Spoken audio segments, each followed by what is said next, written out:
சிவகங்கையில் ஒரு காவல்துறை அதிகாரி ஒரு 3 காவலர்கள் அவங்களுடைய காரில் பயணிக்கிற போது கஞ்சா அடித்திருக்கிறார்கள்,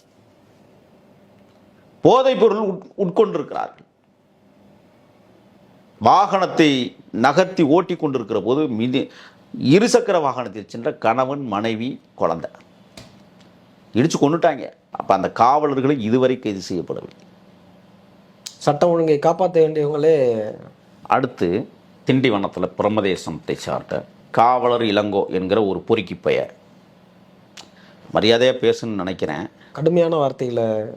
ஆனால் மரியாதை இவங்களுக்கு ஏன் கொடுக்கணும்னு என் மனச்சாட்சி சொல்லிக்கிட்டு. ஒரு 10ஆம் வகுப்பு மாணவியும் 12ஆம் வகுப்பு படித்த மாணவனும் காதலிக்கிறார்கள்.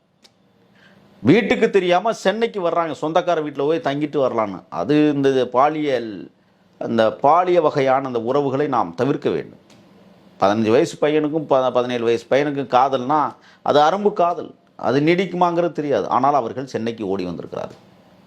இருசக்கர வாகனத்திலேயே எத்தனை காவலர்கள் வழி நடுக்கில் நிற்கிறான், எத்தனை வண்டியை மடக்கிறான். என் வாடா, உனக்கு என்ன வயசு? 17, லைசன்ஸ் இருக்கா? 17 வயசு வண்டி ஓட்டக்கூடாது தெரியுமா என்று எந்த போலீஸும் அவனை கைது செய்யல, வரும்போதும் போகும்போதும். ஆனால் அவன் திண்டிவனத்துக்குள்ள நுழையும் போது இந்த இளங்கோங்கிற இந்த காவலர், இளங்கோ என்கிற காமுகன், அந்த பயலை விரட்டி விட்டு இந்த குழந்தையை தூக்கி பின்னாடி வச்சுட்டு ஓட்டியை கொண்டே காவல் நிலையத்திற்கு பக்கத்தில் இருக்கிற பாலடைந்த கட்டடத்துக்குள்ள வச்சும் கருப்பை அடிச்சிட்டான். அவன் என்ன சொல்லி அடிச்சுக்கான்? என்ன நீ என்ன அவன்கிட்ட படுக்காதவளா? என் என்னட்ட படுத்தான்? நான் அவன் அப்பா மாதிரி தானே இருக்கிறேன். எப்படி வண்டியில் ஏற்றும் போது அப்பா ஆட்சியில் அப்பா மாதிரி இருக்காங்க காவல். ஏங்கப்பா இதெல்லாம் கண்ணுக்கு தெரியலையாப்பான்னு கேட்டால் தெரியாது.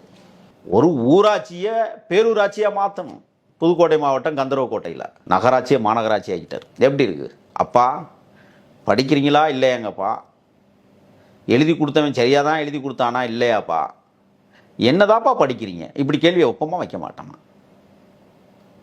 ஊராட்சியை பேரூராட்சியாக மாற்றுவதற்கு பதிலாக பேரூராட்சியை நகராட்சியாகவும் நகராட்சியை மாநகராட்சியாகவும் மாற்றுகிற மனநிலை பக்குவம் நிறைந்த ஒரு முதலமைச்சரை தமிழ்நாடு பெற்றிருக்கிறது என்றால் இதை விட அவமானமும் கேவலமும் என்னவாக இருக்க போகிறது? அடுத்து பார்த்தீங்கன்னா, திருச்சியில் எஸ் செல்வராஜுங்கிற ஒரு இன்ஸ்பெக்டர் வீட்டுக்குள்ள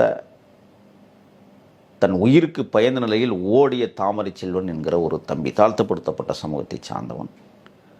அவன் இந்த இடம் வாங்கி விற்கிற ஒரு நிறுவனத்தில் வேலை செய்கிறான். அதில் ஏதோ 2 கமிஷன் 3 கமிஷனும் கொடுப்பான் பொறுப்பு. ஒரு இடத்த விற்று கொடுத்துருக்கான், 1 லட்ச ரூபா பணம் இவனுக்கு வந்திருக்கு. அவனுடன் வேலை செய்தவர்களே அதில் பங்கு கேட்டிருக்கிறாங்க. இவன் ஏதோ தரம் மறுத்திருப்பான் பொறுப்பு.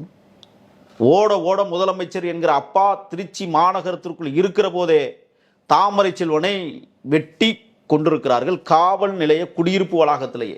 சட்டம் ஒழுங்கு சரியாக இருக்கா அப்பா அப்படின்னு நான் கேட்க விரும்புகிறேன். அடுத்து முக்கியமானது தான் லெஸ்பியன் காதல். எங்கன்னா கிருஷ்ணகிரி மாவட்டம் ஓசூருக்கு பக்கத்தில் சின்னப்பட்டி என்கிற இடத்துல களமங்கலம் காவல் நிலைய எல்லைக்கு உட்பட்ட இடத்துல சுரேஷ் பாரதி 2 பேரும் கணவன் மனைவி, அவங்களுக்கு பிறந்த ஒரு குழந்தை.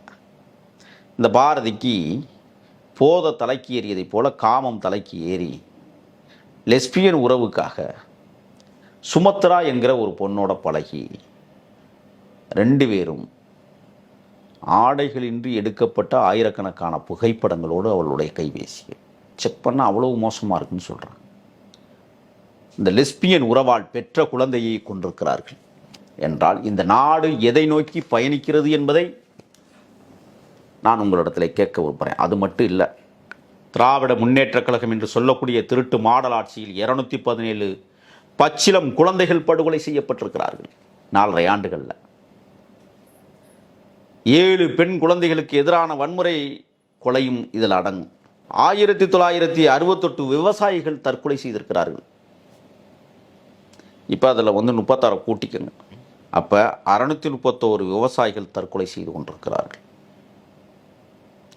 2022 738 பேர், 2021 599 பேர், மொத்தம் 1968 பேர் 3 ஆண்டு கணக்கின்படி தற்கொலை செய்து கொண்டிருக்கிறார்கள்.